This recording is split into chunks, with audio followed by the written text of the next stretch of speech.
Үгілмелі қамырдан етті бәліш дайындаймыз. Ол үшін бізге 500 грамм ұнымыздың үстіне үй температурасындағы 200 грамм маргаринімізді қосып, үгітіп, яғни үгілмелі қамыр дайындаймыз.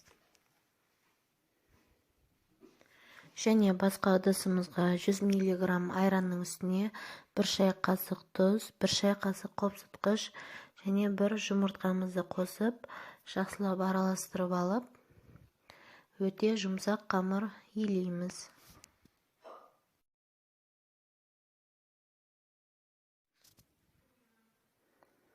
Қамырды илеп болған соң, дайын қамырды пакетикке орап, кемінде 30 минутқа тоңазытқышқа салып аламыз.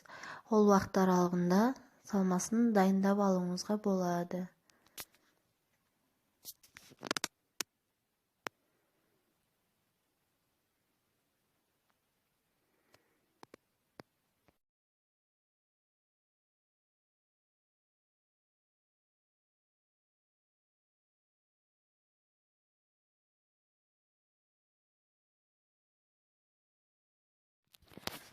Келесі кезек начинкасын дайындаймыз, яғни салмасы үшін бізге 500 грамм тартылған ет, қаласаңыз 1-2 картоп, 1 бас пияз, қара бұрыш және тұзымызды жақсылап араластырып аламыз.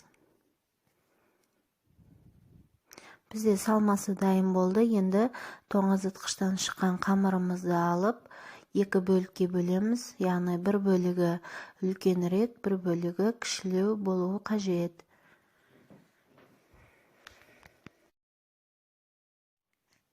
Үлкен бөлігін алып, астына және үстіңгі бөлігіне жабысып қалмас үшін ұн сеуіп, қамырымызды жаямыз. Яғни қамыр тым қалыңда, жұқада болмау керек.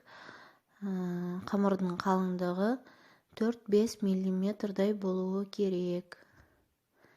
Қамырды жайып, формамызға пергамент қағазын төсеп, орналастырамыз.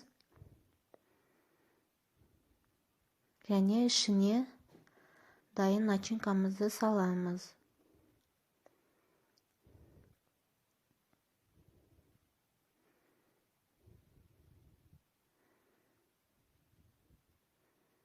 Салмасын орналастырып болған соң, беткі бөлігіне видеода көрсетілгендей сары май қойып шығуыңызға болады. Себебі бәлішіңіз піскен кезде ішкі жағы құрғақ болып қалмас үшін, яғни піскен кезде салмасы сочный болып тұруы үшін.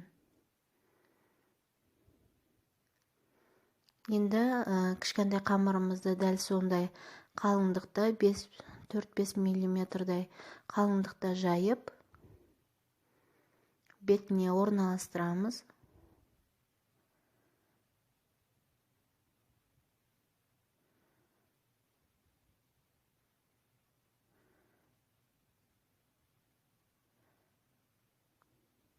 Және шеттерінің бәрін біріктіреміз.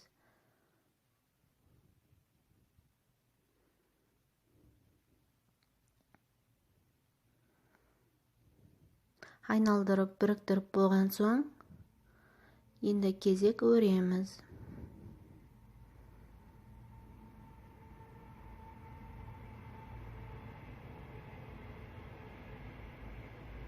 Дәл осы вариантпен де өруіңізге болады. Болмаса, бір қолдың көмегімен өзіңізге қарай бұрау арқылы да өруіңізге болады. Яғни сәндеу жағы өз қалауыңызша.